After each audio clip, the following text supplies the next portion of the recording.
നടൻ ഷൈൻ ടോം ചാക്കോയ്ക്ക് പോലീസ് ഇന്ന് നോട്ടീസ് നൽകും. ഷൈനിന്റെ വീട്ടിലെത്തിയാകും നോട്ടീസ് നൽകുക. ചോദ്യം ചെയ്യലിന് ഉടൻ ഹാജരാക്കണമെന്നാവശ്യപ്പെടും. ഹോട്ടലിൽ നിന്ന് ചാടിയ നടൻ ഷൈൻ ടോം ചാക്കോ ഇന്നലെ പുലർച്ചെ തന്നെ കൊച്ചി വിട്ടതായാണ് വിവരം. ഷൈനിന്റെ ടവർ ലൊക്കേഷൻ സൂചിപ്പിക്കുന്നത് ഈ നടൻ തമിഴ്നാട്ടിലേക്ക് എത്തിയെന്നാണ്. എന്നാൽ ഷൈനിനെ തേടി തമിഴ്നാട്ടിലേക്ക് പോകേണ്ട കാര്യമില്ല എന്ന് കൊച്ചി സിറ്റി പോലീസ് വ്യക്തമാക്കി. ഷൈൻ ടോം ചാക്കോ ഇന്നലെ രാത്രി പൊള്ളാച്ചിയിൽ എത്തിയെന്നാണ് വിവരം. നടൻ തമിഴ്നാട്ടിലാണെന്നാണ് ഷൈൻ ടോം ചാക്കോയുടെ ടവർ ലൊക്കേഷൻ സൂചിപ്പിക്കുന്നത്. ഇന്നലെ പുലർച്ചെ കൊച്ചിയിൽ നിന്ന് തമിഴ്നാട്ടിലേക്ക് പോവുകയായിരുന്നു. പ്രതിയല്ലാത്തതിനാൽ അടിയന്തരമായി ചോദ്യം ചെയ്യേണ്ട സാഹചര്യമില്ല എന്നാണ് കൊച്ചി സിറ്റി പോലീസിന്റെ നിലപാട്. അപ്പോഴേക്കും രാസലഹരിയുടെ അംശം പോലും ബ്ലഡിൽ ഉണ്ടാകില്ല. ഇതാദ്യമായല്ലോ. ചാക്കോയ്ക്ക് ഇതൊക്കെ പുത്തരിയാണോ? മുൻപും ഇങ്ങനെയൊക്കെ തന്നെ ആയിരുന്നല്ലോ. കക്കാൻ മാത്രമല്ല നിൽക്കാനും പഠിച്ചവനാണോ നമ്മുടെ ഷൈൻ ടോം ചാക്കോ? ആളിപ്പോൾ വിശ്രമത്തിലാണ്. സിനിമയെ വെല്ലുന്ന രീതിയിൽ സാഹസികമായി ഓടിപ്പോയതല്ലേ. നല്ല ക്ഷീണം കാണും. അതല്ല, ഒരു സംശയം. ഒരു കാര്യവുമില്ലെങ്കിൽ ഡാൻസ് ഓഫ് സംഘം വരുന്നതറിഞ്ഞ് ഇദ്ദേഹം എന്തിനാണ് പിന്നാമ്പുറം വഴി ചാടി ഓടിയത്? അപ്പോ പത്തായത്തിൽ നെല്ലു കാണുമായിരിക്കും അല്ലെ? പക്ഷേ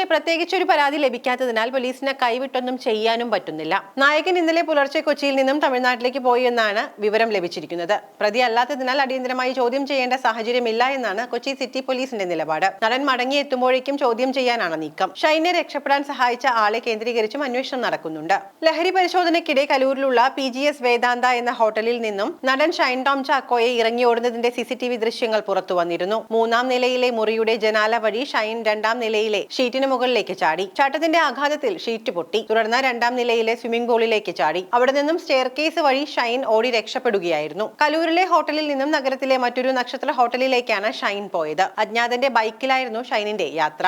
ഇവിടെ മുറിയെടുത്ത് തങ്ങിയ ശേഷം പുലർച്ചെയോടെ കടന്നതായാണ് വിവരം. അതേസമയം ഡാൻസ് ഓഫ് സംഘം ഹോട്ടലിലെത്തിയത് നഗരത്തിലെ മുഖ്യ ലഹരി വിതരണക്കാരനെ തേടിയാണെന്നാണ് വിവരം. ഇയാൾ ഷൈനിന്റെ മുറിയിൽ ഉണ്ടായിരുന്നു എന്ന നിഗമനത്തിലായിരുന്നു പരിശോധന.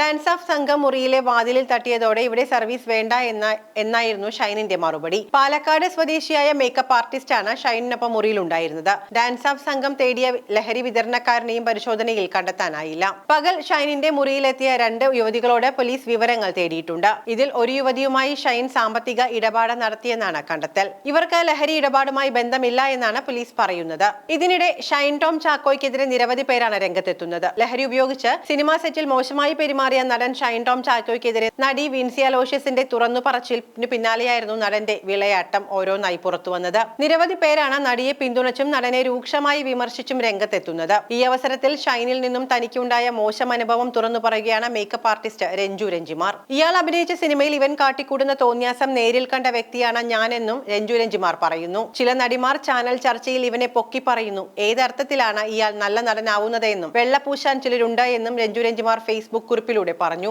ഒരിക്കൽ ഈ നടന്റെ ലീലാവിലാസങ്ങൾ ചൂണ്ടിക്കാണിച്ചതിന് പ്രതികരിച്ചപ്പോൾ അകത്തളത്തിലിരുന്ന പല പ്രമുഖരും അഭിനന്ദിച്ചെന്നും എന്നാൽ വിത്തിൻ സെക്കൻഡ്സ് തനിക്ക് നേരെ വിരൽ ചൂണ്ടിയെന്നും രഞ്ജു രഞ്ജിമാർ പറയുന്നു. എന്റെ സിനിമയുടെ കാര്യം ഞാൻ നോക്കും. ഞാൻ മാപ്പ് പറയണം എന്ന് പറഞ്ഞ നടനും കുടുംബവും സംവിധായകനും എന്നോട് ആവശ്യപ്പെട്ടു. എന്നാൽ നിലപാടിൽ ഞാൻ ഉറച്ചു നിന്നു. എന്നെ സപ്പോർട്ട് ചെയ്യാൻ ആ ഒരു നടി മാത്രമേ ഉണ്ടായിരുന്നുള്ളൂ. പേരിപ്പോൾ പറയുന്നില്ല, അനുവാദമില്ലാത്തതിനാൽ. ആ സിനിമ കംപ്ലീറ്റ് ചെയ്തു. ഈ അടുത്ത കാലത്ത് IFFA അബുദാബിയിൽ വെച്ച് നടന്നപ്പോഴും ഇവരുടെ വികൃതികൾ നേരിട്ട് കണ്ടു. ചില നടികൾ ചാനൽ ചർച്ചയിൽ ഇവനെ പൊക്കി പറയുന്നു. ഇവൻ അഭിനയിക്കുന്ന സിനിമയിൽ അവൻ കാണിക്കുന്ന തോന്നിയാസം അത് നേരിൽ കണ്ട വ്യക്തിയാണ് ഞാനും എന്റെ സഹപ്രവർത്തകരും. ഏതർത്ഥത്തിലാണ് ഇയാൾ നല്ല നടനാവുന്നേ? അയാളുടെ സിനിമകൾ ടൈപ്പ് അല്ലേ? വെള്ളപൂശാൻ ചിലർ എന്ന് പറഞ്ഞാണ് അവർ കുറിപ്പ് അവസാനിപ്പിച്ചത്. അതേസമയം നടി വിൻസി അലോഷ്യസിന്റെ പരാതി സർക്കാർ അന്വേഷിക്കുമെന്ന് മന്ത്രി സജി ചെറിയാൻ വ്യക്തമാക്കി. പ്രതിസ്ഥാനത്ത് ആരായാലും മുഖം നോക്കാതെ നടപടിയെടുക്കുമെന്ന് അദ്ദേഹം കൂട്ടിച്ചേർത്തു. സിനിമാ മേഖലയുമായി ബന്ധപ്പെട്ട ലഹരി ഉപയോഗം വർദ്ധിക്കുന്ന സാഹചര്യത്തിൽ സർക്കാർ ഇക്കാര്യം അതീവ ജാഗ്രതയോടെയാണ് നോക്കിക്കാണുന്നതെന്നും മന്ത്രി പറഞ്ഞു.